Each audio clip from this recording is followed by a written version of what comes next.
Ecce Homo.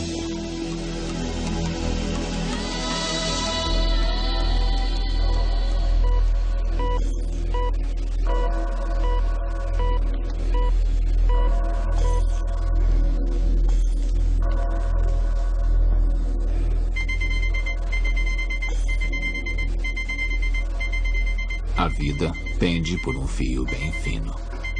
Leva poucos segundos para uma vida inteira mudar para sempre ou chegar ao fim. A morte. Distribuição sinapse. Morte. Incurável. Definitiva.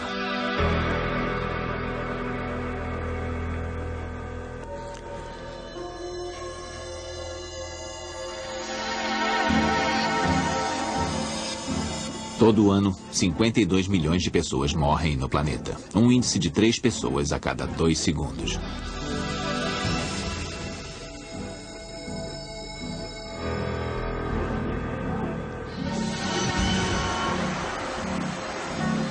A morte é o grande nivelador.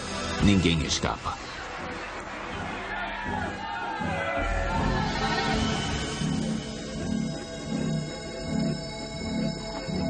Algumas mortes abalam o mundo.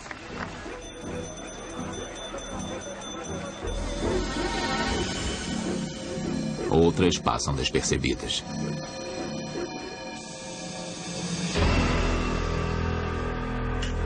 Vemos nossa própria morte como um obscuro mistério, um grande medo e uma terrível certeza.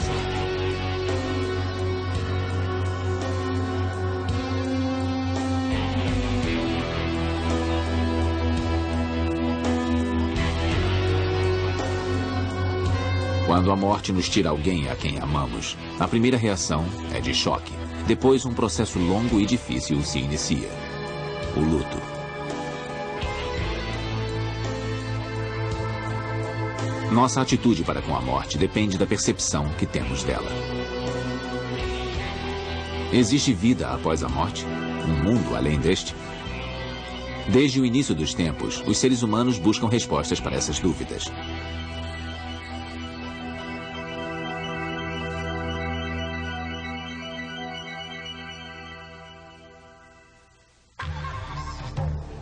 A lei morte.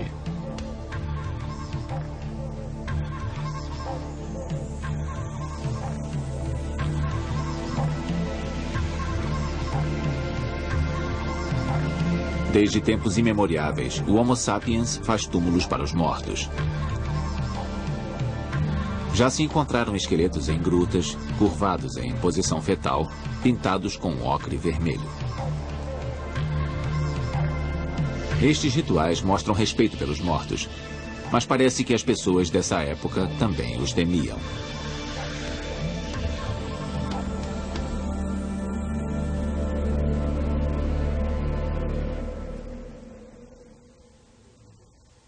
Os mortos vinham até nós em sonhos. Ouvíamos vozes, os espíritos nos rondavam, mas veio uma época em que as pessoas viam os mortos como algo a temer que interferisse em suas vidas. Não conseguimos nos separar. Os primeiros cemitérios também foram os primeiros guetos do mundo. Os mortos deviam ter o seu lugar para que nós vivos tivéssemos o nosso. Ainda assim, eles os enterravam em local próximo, às vezes diretamente sob a fornalha. Eram cercados por objetos familiares. É comum encontrar nos túmulos armas, amuletos e jarras com comida.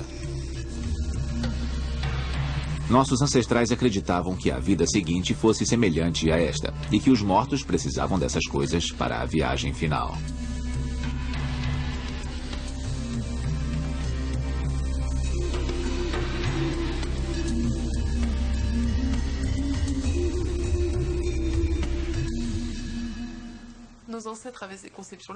Era assim que nossos ancestrais pensavam, mas nós pensamos da mesma forma hoje.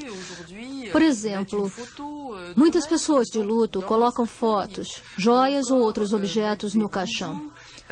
As crianças querem colocar desenhos, mesmo quando o corpo vai ser cremado. Elas pensam, pelo menos isso vai fazer companhia à minha avó, vai confortá-la.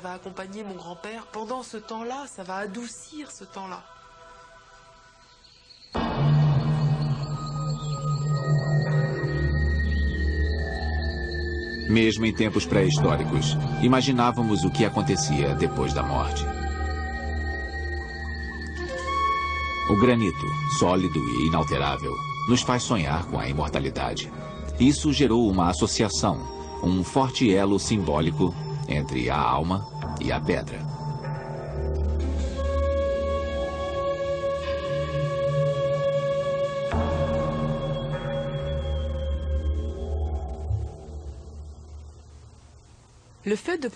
Quando colocamos uma pedra ao lado ou em cima de um corpo, ela simboliza o homem ereto, caminhando determinado de frente para os deuses, o trovão e todas as coisas que o aterrorizam, dizendo: apesar de todas as coisas que se lançam contra mim, eu existo.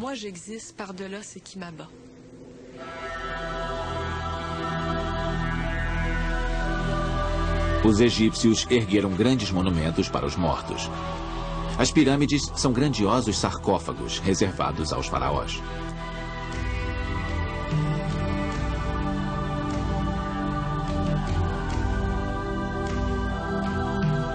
No Antigo Egito, acreditava-se que o ser humano fosse formado por uma entidade corporal e várias entidades espirituais. As entidades espirituais não sobreviveriam se o corpo virasse pó. Ele deveria ser preservado intacto pelo processo de mumificação, como vemos com este corpo de 3.500 anos. Primeiro retiramos os olhos e os esterilizamos para que não fermentem. Não desejamos olhos fermentados. Abrimos o corpo e retiramos os órgãos vitais.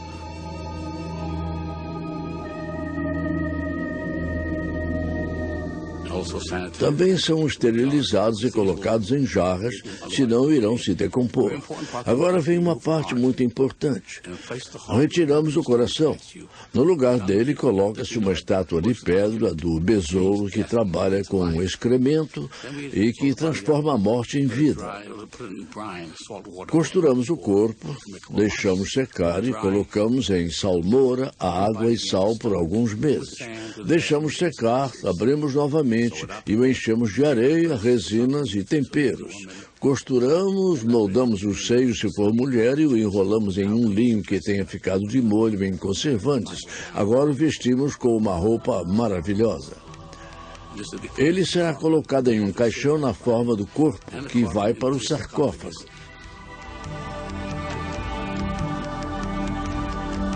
Nem todos os egípcios tinham direito a esse tratamento real, mas mesmo os mais pobres trabalhavam muito a vida toda para ter um lugar em uma cova coletiva. Os egípcios foram os primeiros a desenvolver a ideia de que o destino de um morto depende de como foi a vida dele na Terra. Depois da morte, todos enfrentam um teste. A alma é pesada perante a corte do deus Osíris, que lhe abre ou fecha as portas do paraíso.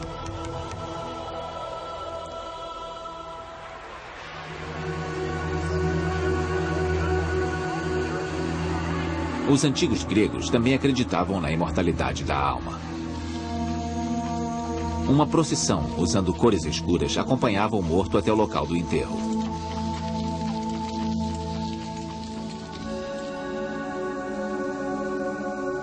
As mulheres cortavam o cabelo e arranhavam as bochechas como sinal de luto, enquanto os flautistas tocavam uma música solene.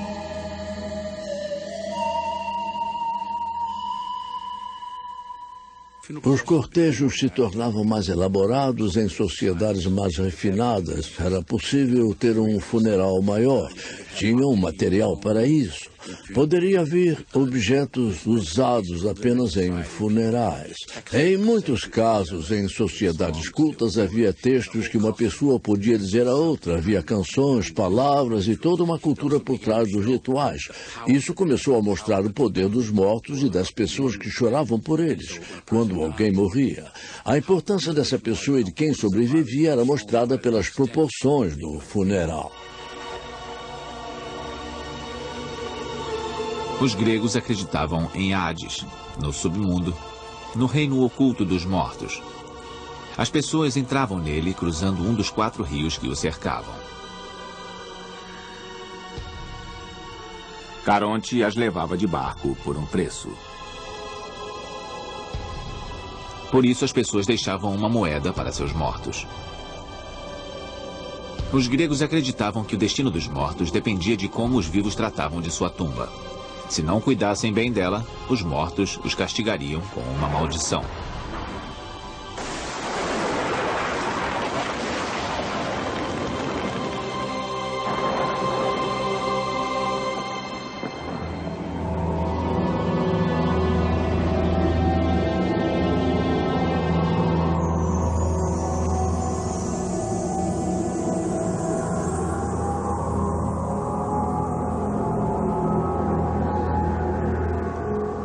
Entre os romanos, um parente próximo beijava o morto para recolher o último suspiro.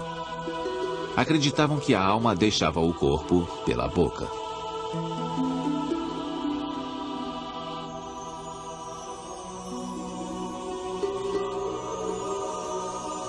Depois do funeral, o corpo era cremado ou enterrado fora da cidade.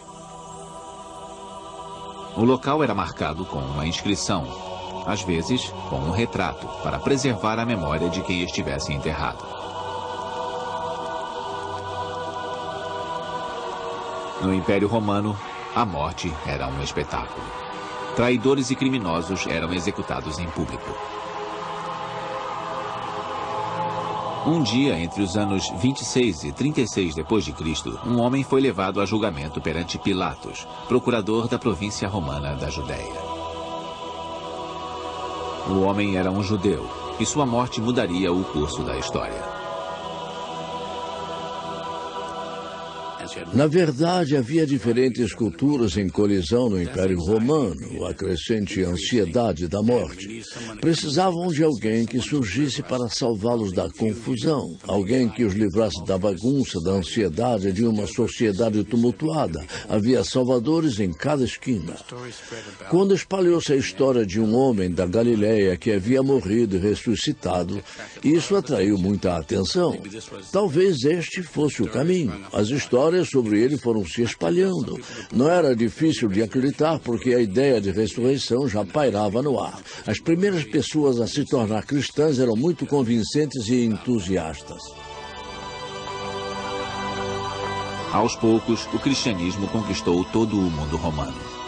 Tornou-se a religião de Estado e sobreviveu a invasões bárbaras. A minha morte. Pai nosso que estás no céu, santificado seja o vosso nome. Venha a nós o vosso reino. Seja feita a vossa vontade, assim na terra como no céu. O pão nosso de cada dia nos dai hoje. Perdoai as nossas ofensas, assim como nós perdoamos a quem nos tem ofendido. No início da Idade Média, nos primeiros séculos do cristianismo, a atitude para com a morte mudou radicalmente. Ela passou a ser vista como um nascimento na vida verdadeira, na vida eterna.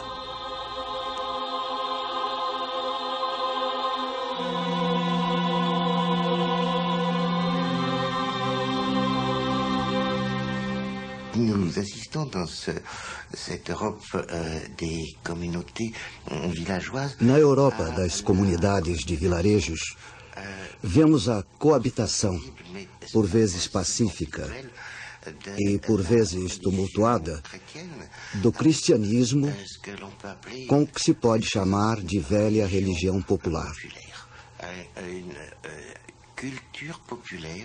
Uma cultura popular intimamente ligada a tempos antigos e heranças muito antigas.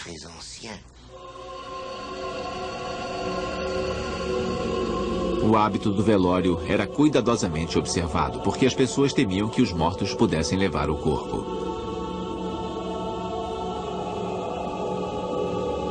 O número 7 era considerado de sorte. Deveriam acender 7 velas, fazer 7 orações e 7 ações de caridade pelos pobres. Estes ritos eram para exorcizar o medo da morte.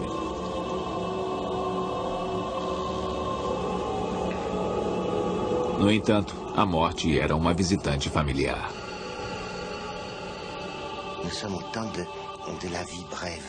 Naquela época, a vida era curta. Em termos demográficos, a expectativa de vida ao nascer era de até 23 anos. É neste contexto de vida curta que temos que considerar o medo da morte, ou, pelo contrário, o endurecimento das atitudes com relação à morte. Não é tão contraditório quanto parece.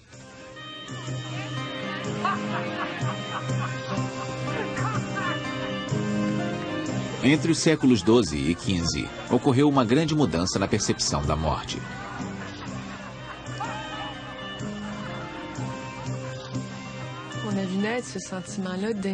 Vimos o nascimento de uma consciência da própria individualidade, basicamente ligada ao prazer que encontramos na existência.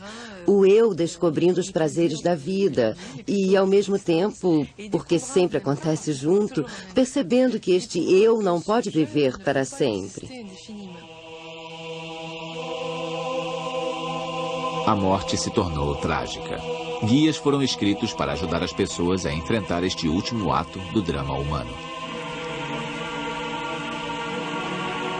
Os cristãos tinham um terror especial da morte, porque para todos os que não ganhariam o paraíso, só restava uma possibilidade: queimar no inferno.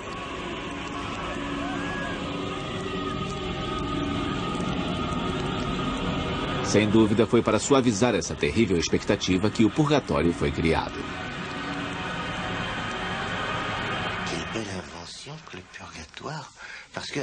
O purgatório é uma bela invenção. Todos sabem que o paraíso é reservado a uma pequena elite e o inferno ameaça o resto de nós. Mas o purgatório, entre os dois extremos, oferece aos mortos a chance de purgar seus pecados para obter a salvação.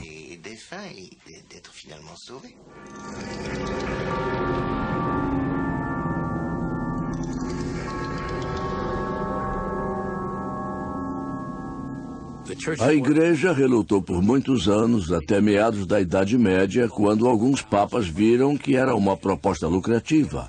Se você tem o purgatório e as pessoas pagam taxas à Igreja para rezar missas e tirar os seus parentes dele 10 anos antes, as pessoas poderiam ajudar a Igreja a saldar suas dívidas enquanto tiravam alguém do purgatório.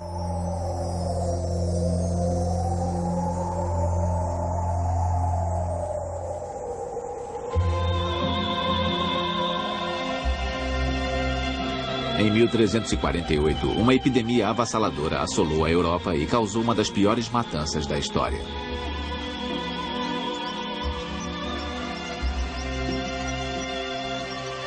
Importada do Oriente por ratos que infestavam navios, a peste bubônica entrou pelos portos de Messina, Genoa e Veneza.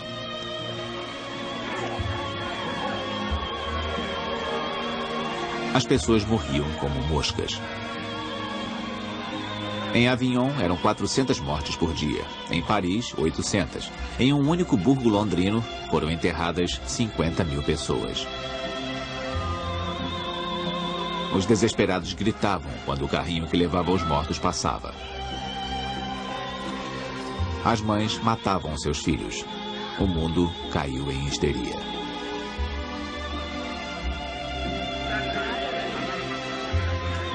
Após 2 anos, a epidemia começou a sumir, mas havia levado 1/3 da população da Europa. O fantasma da peste viria a ressurgir periodicamente e assombrar a lembrança das pessoas por séculos.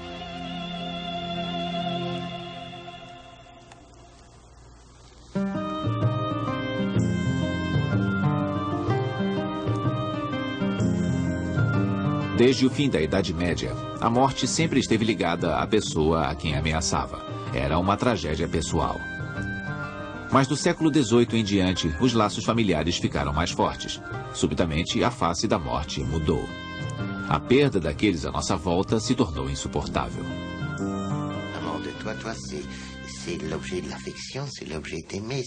A pessoa que morria era o objeto do seu afeto, seu amor, seu querido, seu filho. A partir daí, a era de Rousseau viu uma transferência de afetividade, e a sensibilidade da época deu a ela moldura para se expressar.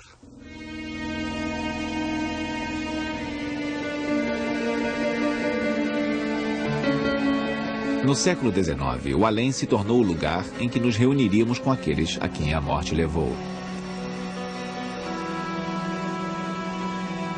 Também foi quando as pessoas começaram a ir a novos cemitérios, situados em locais pastorais, para meditar nos túmulos das pessoas queridas.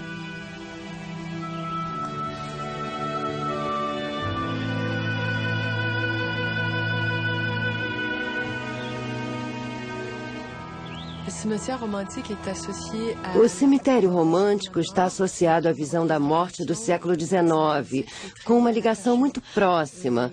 O valor humanista do elo entre as pessoas ganhou extraordinária importância. É claro que a morte era vista como uma angústia. Quanto mais angustiante, mais as pessoas precisavam encontrar meios de amenizar a dor.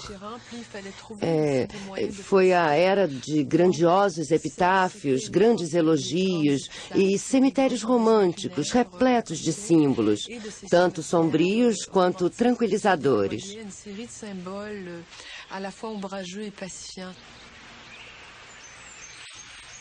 Os vivos passaram a vestir o luto pelos mortos durante meses e expressar sua dor em uma demonstração de pompa funerária.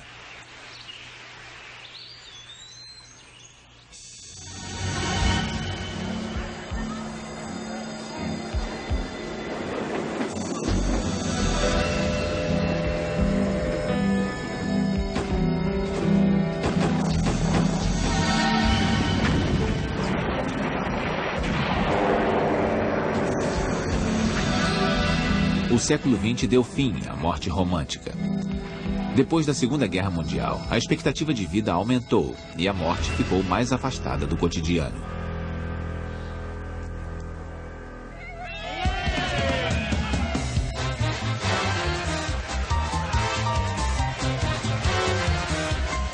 Nas décadas seguintes, o otimismo gerado pela explosão econômica permitiu às pessoas adiar ainda mais a morte. Os rituais fúnebres foram desaparecendo.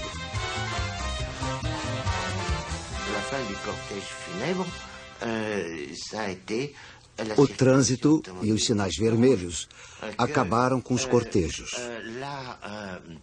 A grande reunião em volta do leito de morte não era mais possível nos modestos apartamentos das cidades.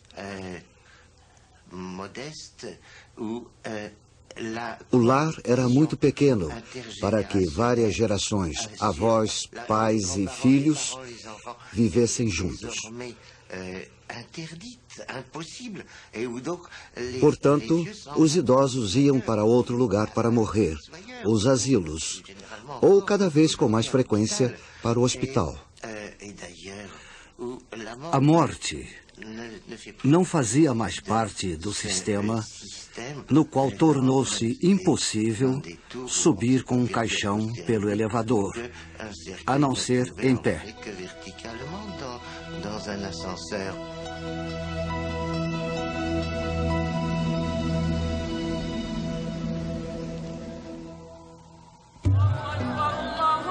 Rituais de morte.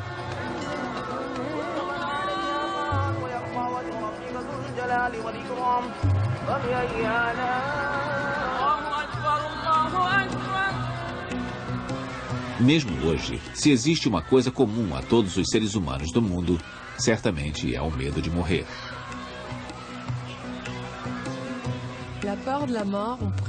Podemos dizer que o medo da morte existe nas mais antigas profundezas da alma humana.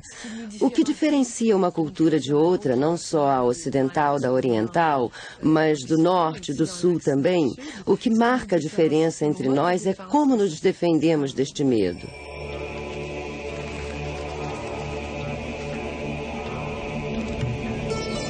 A tradição hebraica mostra o que parece ser quase um terror da impureza do corpo. Ninguém pode tocá-lo nos primeiros 8 minutos após a morte. Uma pena é colocada nos lábios para detectar qualquer sinal de vida. Acende-se uma vela, todos os espelhos são cobertos e a água das bacias é despejada para que a alma não sinta a tentação de se admirar.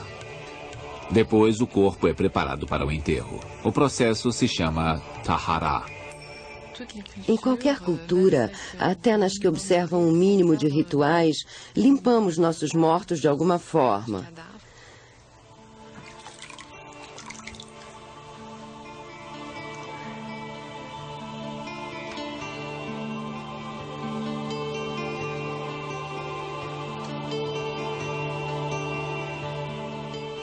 Isso pode ser feito por parentes próximos, como parece ser cada vez mais frequente em hospitais, quando há membros da família presentes na morte de alguém.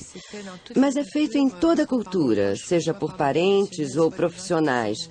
Alguém que esteja presente por acaso quando uma morte ocorre ou pessoas especializadas em cuidar dos mortos.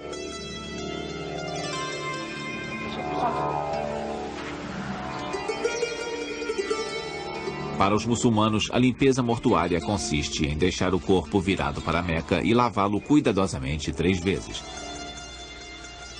Depois recebe cânfora e água de rosas. O indivíduo nasce de uma fonte divina, pura e limpa.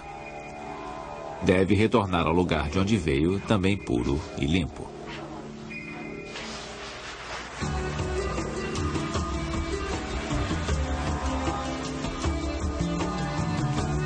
O cortejo é outro ritual comum a todas as sociedades. Permite aos vivos perceber o fato da morte e marcar a separação entre quem foi e aqueles que ficaram.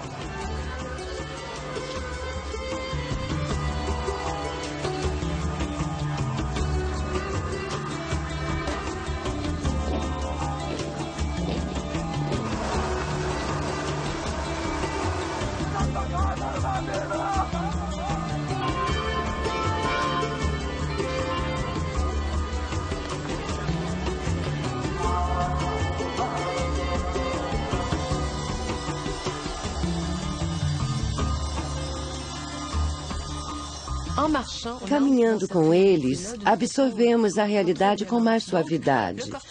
O funeral é a hora em que dizemos ao morto: fizemos o melhor por você, vamos levá-lo ao seu local de descanso e estamos rompendo o laço.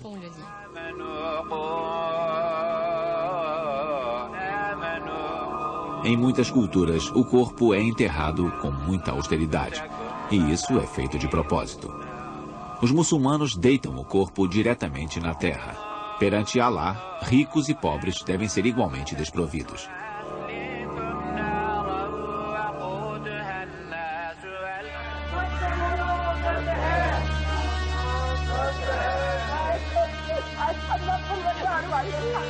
Os hindus creem que a alma fique presa no corpo. Acham que a alma deve ser libertada pela cremação para suavizar a passagem da pessoa para outra vida.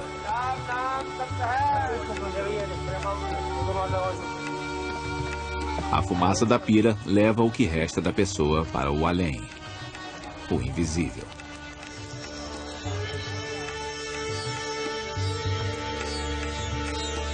Todas as grandes religiões tentam acalmar nosso medo de morrer, pregando uma crença na vida posterior.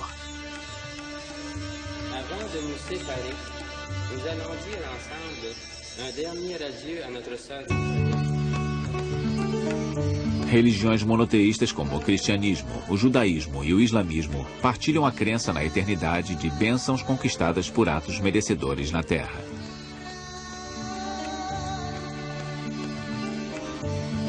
Para os cristãos, a cruz é o símbolo do sacrifício de Cristo para redimir os pecados do mundo e dar a vida eterna à humanidade. A cruz é proeminente em todos os rituais.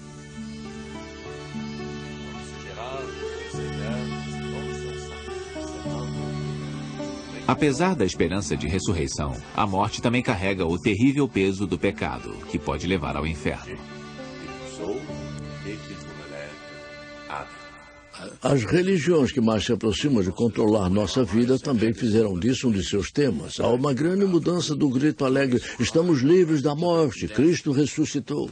Para a ideia de você quer ser julgado, provavelmente seria culpado. Talvez devêssemos saber que nem todas as religiões e os seus seguidores têm essa crença. Já é ruim o bastante ter de deixar esta vida, mas ser castigado no final dela pode ser esperar demais.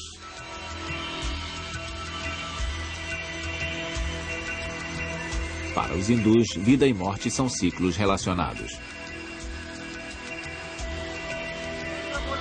Eles acreditam que os humanos fazem o próprio destino. Portanto, é responsabilidade deles tornar a vida presente melhor do que as anteriores.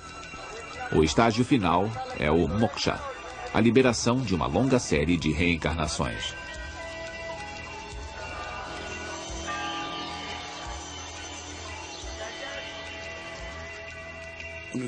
Quando somos crianças, vamos para a cama à noite e levantamos de manhã. A ideia de ciclo, a ideia de estação, de que não é o fim. Talvez o fim tenha começo. Qualquer criança, não importa onde tenha nascido, tem a mesma crença nos ciclos. A ideia de a vida ser uma série de ciclos ficou entre os asiáticos. Já estivemos aqui antes, estamos voltando. Depois de cremado, as cinzas do morto são espalhadas em um rio para garantir a purificação.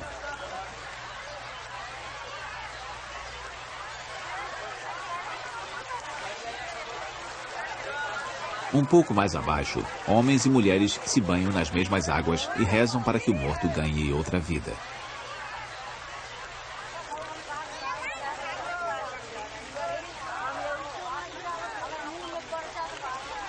Embora marquem a separação dos mortos, os funerais também servem para forjar elos entre os mortos e os vivos.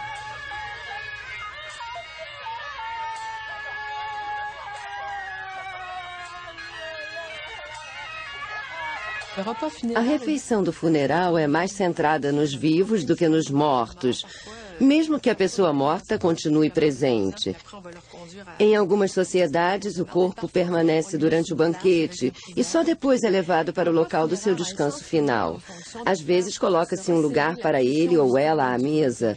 A refeição é basicamente para unir mais o grupo e consertar o círculo rompido pela morte. Há um sentimento de ternura. Também há uma necessidade de haver excesso de festividade, o confronto da morte com um excesso de vida, contrapor o que não faz sentido com um excesso de sentido.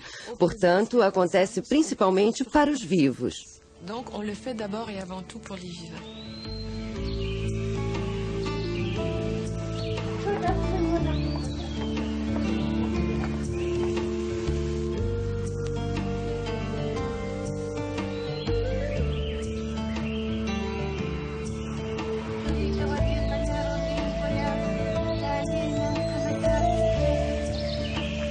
Em todas as sociedades, muito depois de uma morte, as pessoas continuam a fazer homenagem a quem faleceu.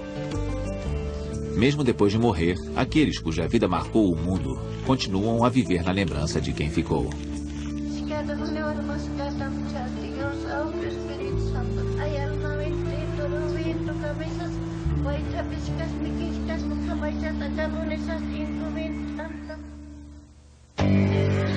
A negação da morte.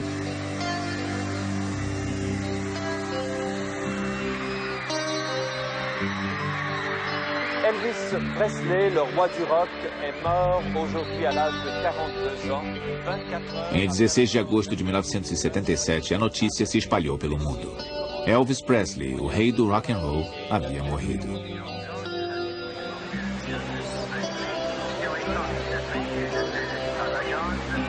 O choque foi enorme. Logo começaram os boatos. Elvis está vivo. Algumas horas depois de ter falecido, supõe-se que tenha sido fotografado saindo de casa por uma porta nos fundos.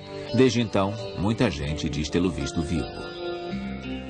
Elvis não é a única pessoa a ter aparecido muitas vezes depois da morte, talvez a mais famosa. Uma pessoa que significa tanto para nós não pode estar morta. As crianças mantêm vivos os pais que faleceram. Algumas mantêm vivos na mente bichinhos de estimação que morreram. Você não pode ter morrido se eu amo e preciso tanto de você. Talvez ninguém com quem nos importamos tanto e com quem nos identificamos possa estar morto, e não está porque permanece na nossa mente. Acho que isso é humano e inofensivo, a menos que lhe vendam sapatos de camurça azul.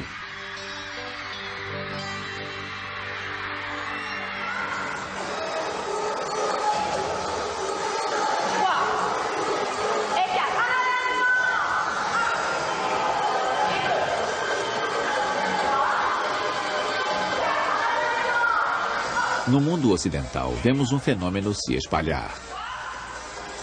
A rejeição da morte, pura e simples.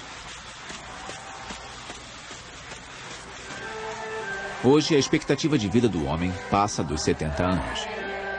As mulheres podem esperar alcançar a venerável idade dos 80.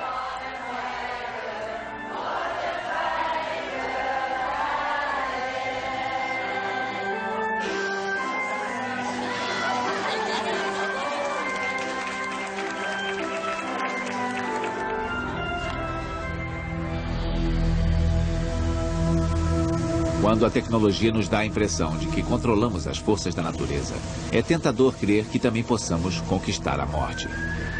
Esta vítima de acidente é trazida para a ala de emergência. Ela é mantida viva artificialmente. Ao mesmo tempo, do outro lado da cidade, um homem que sofreu um ataque cardíaco é ressuscitado.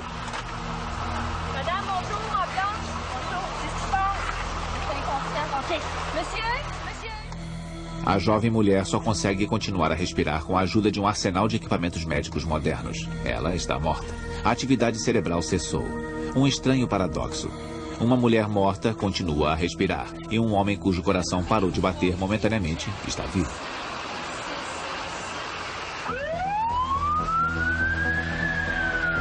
Quando acaba a vida e começa a morte?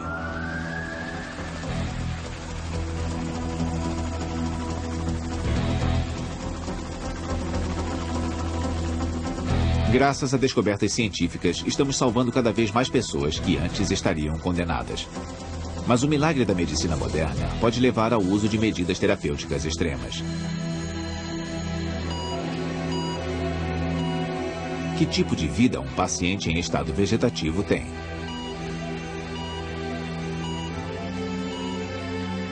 A morte está sendo vista como uma falha da ciência, até mesmo como um fracasso pessoal do paciente que não tem mais forças para lutar.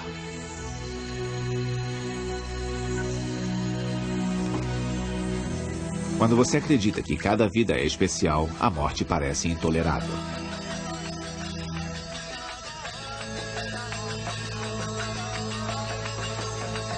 Talvez por isso, nos anos 70, tenha emergido uma nova corrente de pensamento, uma nova visão da ideia de imortalidade.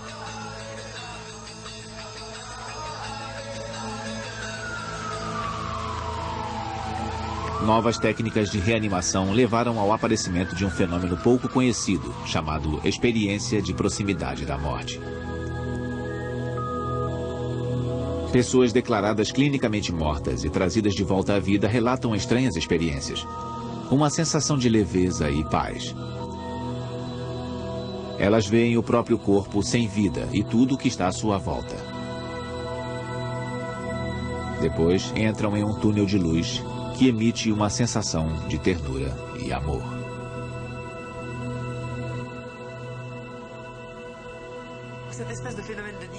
A meu ver, este é um fenômeno de dissociação sob um terrível estresse. Você encontra isso, por exemplo, entre pessoas que sobreviveram a uma grande explosão. Elas se sentem espectadoras e, de fato, estão no âmago da ação. Acho que é um estado psíquico que protege a pessoa, um tipo de mecanismo de defesa que permite às vítimas pensar que foram preservadas e as ajuda a lutar para retornar de uma situação traumática.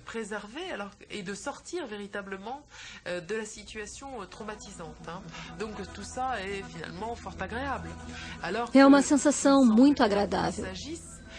Aparentemente, as endorfinas secretadas pelo organismo protegem o cérebro da realidade intolerável da morte. Há uma história que nos ajuda. Se vamos morrer, arranjamos uma versão que tenha algum significado para nós. Se não vamos morrer, voltamos com algo que faça sentido para todos os que vão. Isso é só uma história, mas não se sabe. Pode até ser verdade. Isso está além da ciência.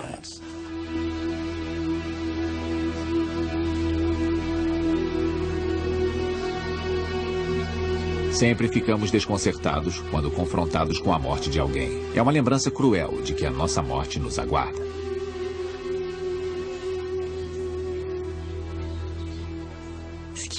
Alguns ritos de funeral são extremamente simples, quase inexistentes, porque não queremos reconhecer esta realidade.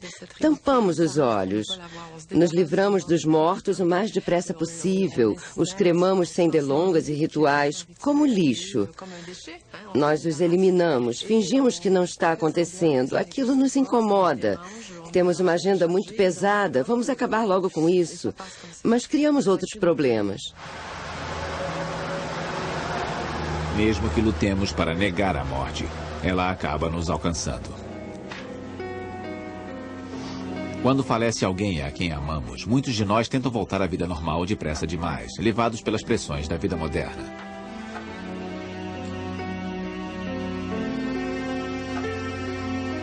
Mas esta tentativa de pular o processo do luto pode ter consequências perigosas.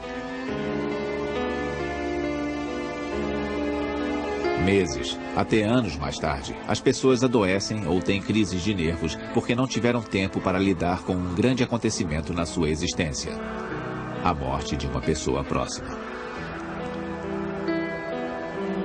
Os funerais tradicionais têm a vantagem de forçar as pessoas a fazer uma pausa, a aprender a aceitar a realidade da morte e dar vazão à parte da dor.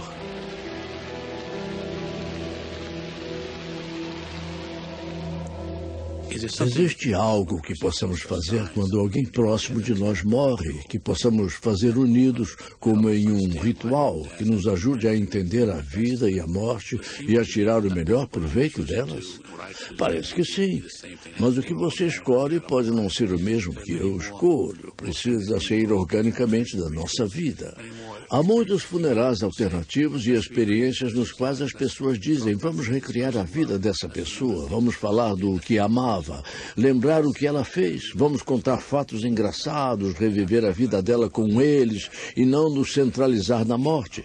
Pensar que a vida está completa e o que isso significa. As pessoas fazem isso de formas diferentes, às vezes de forma séria, outras com humor, como Convier. Em sociedades complexas como o Canadá, os Estados Unidos e a Europa, não há mais uma forma única de se fazer as coisas, uma só experiência de vida e morte.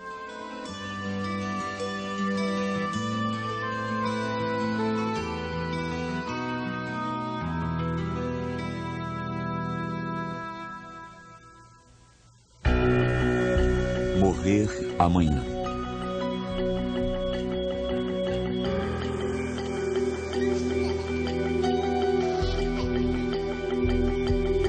Graças a melhores dietas e avanços da medicina, a expectativa de vida de um bebê hoje é 3 vezes maior que a dos nossos ancestrais pré-históricos. Mas a idade alcançada pelos idosos entre nós não muda há 50 mil anos. Seres humanos raramente vivem mais do que 100 anos.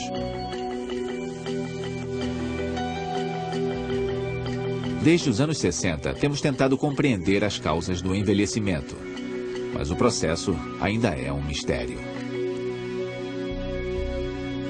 Por que nossas células vão parando de se reproduzir, fazendo o nosso organismo se deteriorar?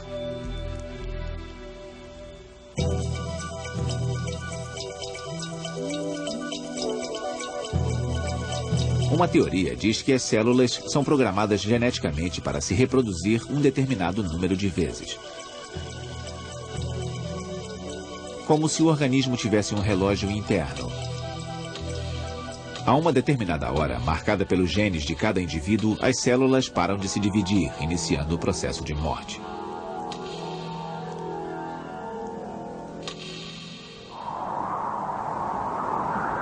Outros pesquisadores acreditam que as células se desgastam como resultado da exposição a fatores ambientais e ao acúmulo de resíduos no organismo.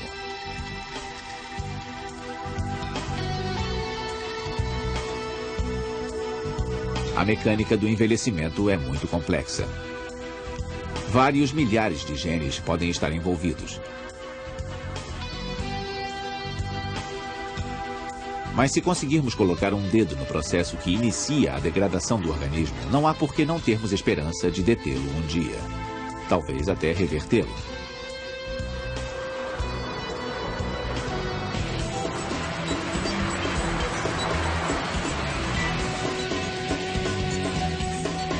A corrida entre os cientistas já está acontecendo. Todo ano sabemos que podem ter descoberto um hormônio ou uma enzima milagrosa que nos dará a juventude eterna. Escandalosa e perturbadora, a morte pode ser uma doença para a qual ainda não temos cura. Há empresas que oferecem a possibilidade de apagar você até a ciência descobrir a chave da imortalidade. A criogenia é o uso do nitrogênio líquido para congelar o corpo a 196 graus negativos. O problema é que ainda não foi provado que é possível trazer um corpo congelado de volta à vida.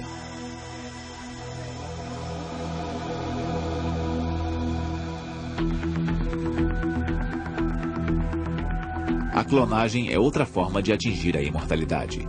Uma cópia perfeita de um indivíduo clonado pode ser criada de uma única célula.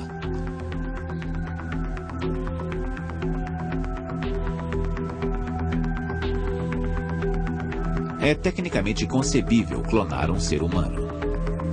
Mas ainda não descobrimos como transferir as memórias do original para o clone, para que sejam realmente a mesma pessoa. A melhor maneira de lutar contra a morte, a forma mais instintiva, é a procriação. A forma de permanecer vivo antes de erguer monumentos é ter filhos.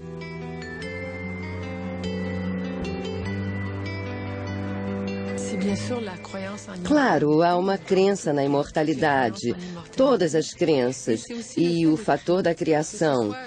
Você pode criar coisas ou um estilo de vida.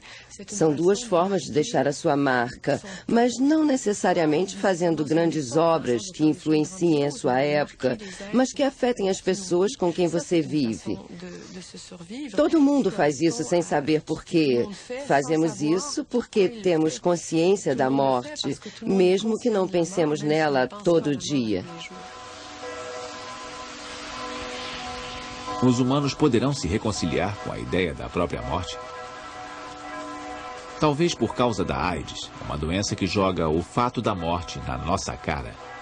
Uma nova consciência da morte esteja surgindo no mundo ocidental. Ao contrário de todas as outras pandemias ou endemias excepcionais a que o mundo sobreviveu, a AIDS está ligada a vetores vitais, transmissores de vida. O sangue, o esperma. Isso tem um poderoso efeito na nossa imaginação. Por isso, recentemente, a AIDS ajudou a nos conscientizarmos de que a morte é o destino de todo ser humano. Je dirais grâce, entre guillemets, au sida depuis quelques années.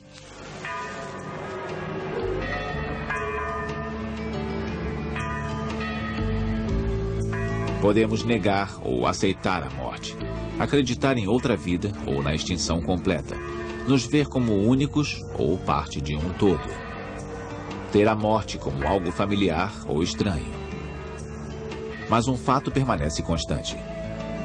Nenhum de nós gosta da ideia do próprio e inevitável final.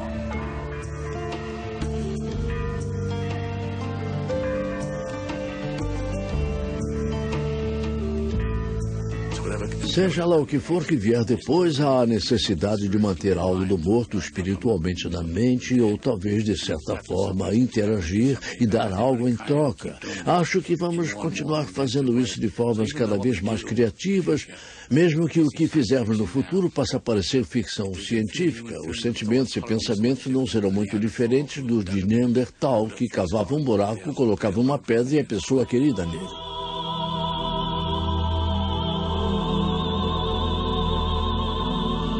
Certamente não vencemos a nossa batalha contra a ansiedade causada por este terrível conhecimento que nos distingue dos outros animais. Um belo dia, uma tranquila noite, a vida vai chegar ao fim.